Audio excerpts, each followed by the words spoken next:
Baik, Assalamualaikum warahmatullahi wabarakatuh. Berikut merupakan materi pertemuan Manajemen Keamanan Mutu Pangan yang ke-15 mengenai analisis traceability, food fraud, dan recall product.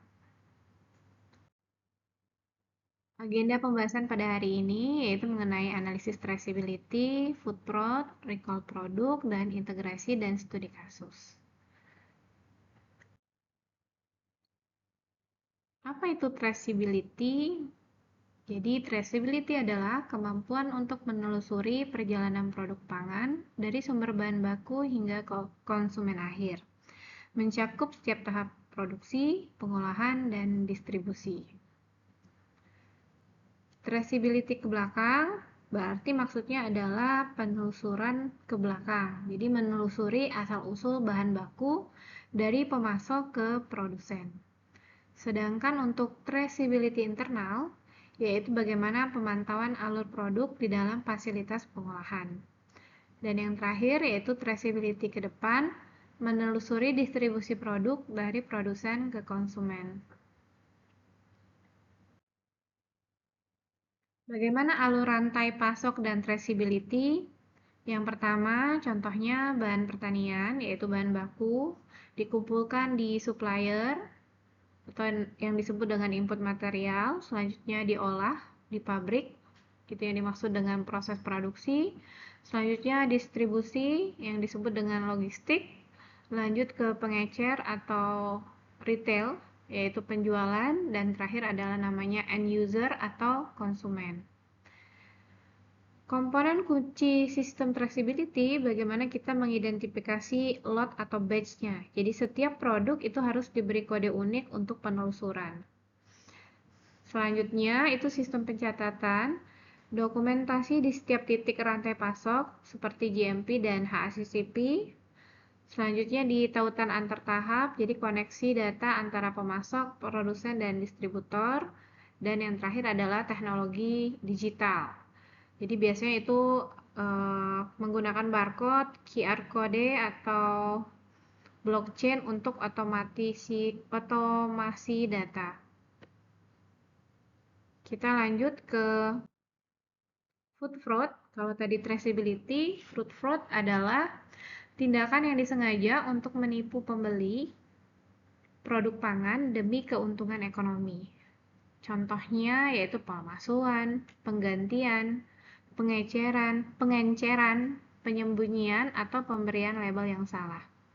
Jadi penambahan bahan inferior atau berbahaya untuk mengurangi biaya, contohnya susu itu dicampur air atau dicampur dengan melamin yang pernah viral kemarin ya.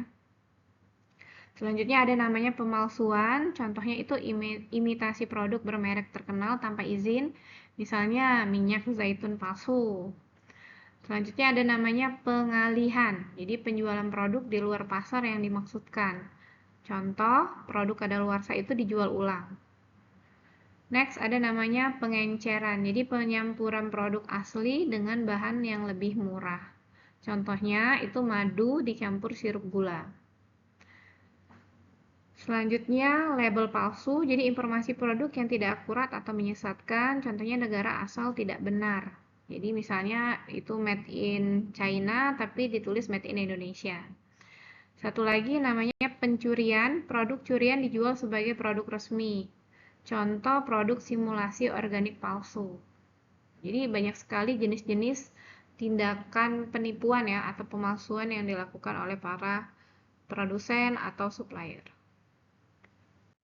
Next, ada namanya VACCP dan strategi mitigasi food fraud.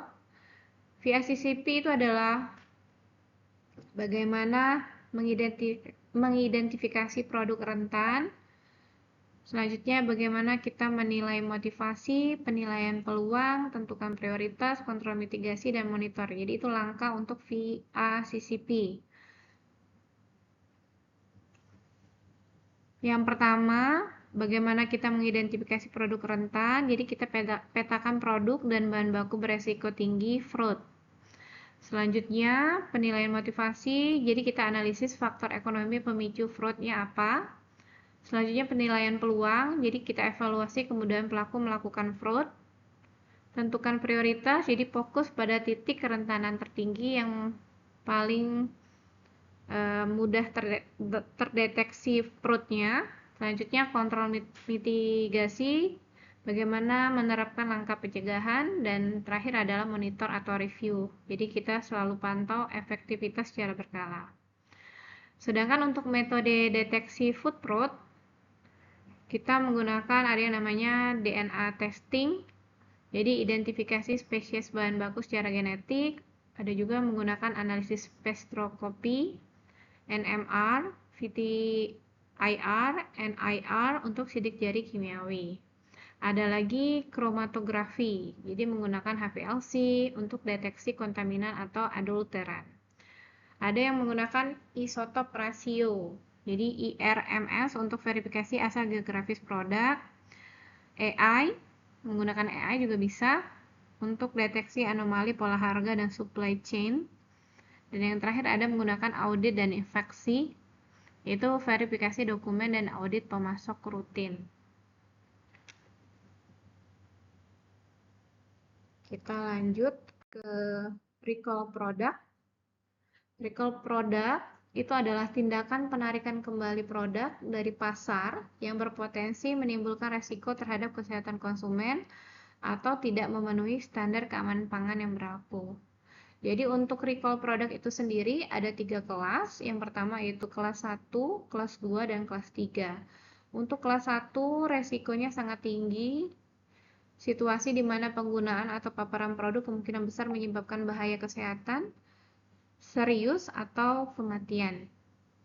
Contohnya kontaminasi listeria, salmonella, toksin berbahaya. Jadi setelah ada risiko yang sangat tinggi, biasanya tindakan dalam 24 jam langsung ditindak.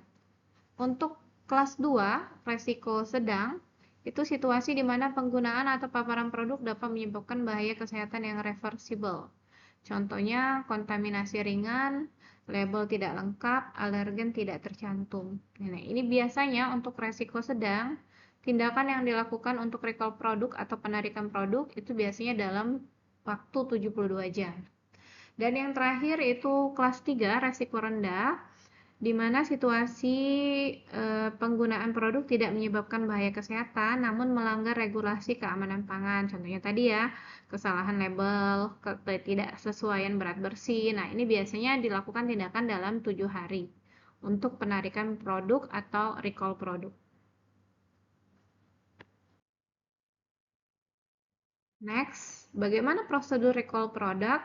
Jadi yang pertama itu deteksi dan identifikasi. Kita identifikasi produk bermasalah melalui komplain, pengujian, atau infeksi. Lalu tentukan batch yang terdampak. Selanjutnya di notifikasi internal, jadi informasi itu masuk ke dalam tim recall. Selanjutnya diaktifkan prosedur tanggap darurat perusahaan. Dan yang ketiga, masuk ke notifikasi regulator, jadi dilaporkan ke BPOM atau otoritas pangan dalam batas waktu sesuai kelas recall, sertakan data lengkap atau bukti. Selanjutnya komunikasi publik, jadi terbitkan press release atau notifikasi media sosial dan informasi retail atau distributor yang bermasalah. Yang kelima yaitu penarikan produk atau recall produk, jadi koordinasi logistik penarikan dari semua jalur distribusi, blokir penjualan lebih lanjut. Terakhir adalah verifikasi dan evaluasi, jadi konfirmasi efektivitas recall, hitung efisiensi penarikan, dan buat laporan. Berikut tadi adalah prosedur recall produk. Efisiensi recall, jadi target minimum 80% produk itu berhasil ditarik kembali dari pasar. Itu ya. Kalau untuk mock recall, simulasi recall minimal 1 kali per tahun untuk memverifikasi prosedur dan ketepatan respon. Sedangkan untuk dokumentasinya, semua langkah recall wajib didokumentasi lengkap untuk audit dan perbaikan proses. Yang keempat adalah integrasi.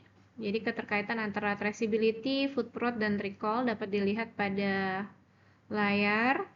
Ada 3 bagian, yaitu traceability, bagaimana mengidentifikasi, mendokumentasi, dan mendata supplier. Selanjutnya ada food fraud, ada namanya tadi VACCP, langkahnya ada analisis kerentanan, ada uji ontentitas, dan audit pasok, dan yang terakhir ada namanya recall product, yaitu penarikan produk. Semua ini saling berkaitan, fungsinya adalah untuk keamanan pangan yang terintegrasi. Jadi traceability yang kuat memungkinkan deteksi food fraud lebih cepat dan pelaksanaan recall lebih efisien. Next, untuk studi kasus nyata, jadi contohnya ini ada skandal daging kuda Eropa tahun 2013. Jadi daging kuda itu ditemukan dalam produk berlabel daging sapi. Jadi itu termasuk penipuan ya, karena labelnya daging sapi, sedangkan di dalamnya adalah daging kuda di 13 negara Eropa, melibatkan rantai pemasok di 5 negara. Dampaknya penarikan 10 juta produk, kerugiannya 3,3 euro miliar, reformasi regulasi traceability, food fraud, ini termasuk pemalsuan, jadi sistem traceability multi-tier wajib untuk semua bahan baku hewani. Yang kedua ada namanya skandal melamin Tiongkok, ini pernah terdengar. Susu formula bayi dicemari melamin untuk menaikkan kadar protein palsu berdampak pada 300.000 bayi. Dampaknya apa? 6 bayi meninggal, 50.000 bayi dirawat, dan recall global produk susu di Tiongkok. Jadi bagaimana penanggapannya? Yaitu menggunakan autentitas kimia rutin dan audit pemasok yang ketat diperlukan. Yang terakhir ada outbreak salmonella kacang USA 2009. Jadi kontaminasi salmonella di fasilitas produksi selai kacang di Peanut Corp of America, 714 kasus sakit, 9 meninggal. Dampaknya recall 3.913 produk, kebangkrutan, jadi perusahaannya bangkrut ya, kebangkrutan perusahaan. Recall kelas 1, termasuk recall kelas 1. Jadi traceability alert yang kuat untuk memungkinkan recall lebih cepat dan tersegmentasi. Itu cara untuk recall produknya. Next, kita tiba di kesimpulan dan rekomendasi. Traceability yang kuat adalah fondasi sistem keamanan pangan. Tanpa kemampuan menelusuri produk, respon terhadap insiden menjadi lambat dan tidak efektif. Yang kedua, food fraud harus dikelola secara proaktif melalui VACCP, bukan hanya reaktif. Analisis kerentanan regular mencegah kerugian ekonomi dan reputasi yang besar. Yang ketiga, prosedur recall terlatih dan terdokumentasi dengan baik adalah asuransi perusahaan. Jadi mock recall wajib dilakukan minimal sekali setahun. Yang terakhir adalah ketiga elemen sangat menguatkan. Jadi traceability, penelusuran produk itu memungkinkan deteksi kecurangan yang lebih cepat dan penarikan produk yang lebih tepat sasaran, mengurangi dampak terhadap konsumen dan bisnis. Jadi keamanan pangan adalah tanggung jawab bersama dari ladang hingga ke meja makan. Itu saja dari saya. Saya pikir cukup untuk materi hari ini. Assalamualaikum warahmatullahi wabarakatuh.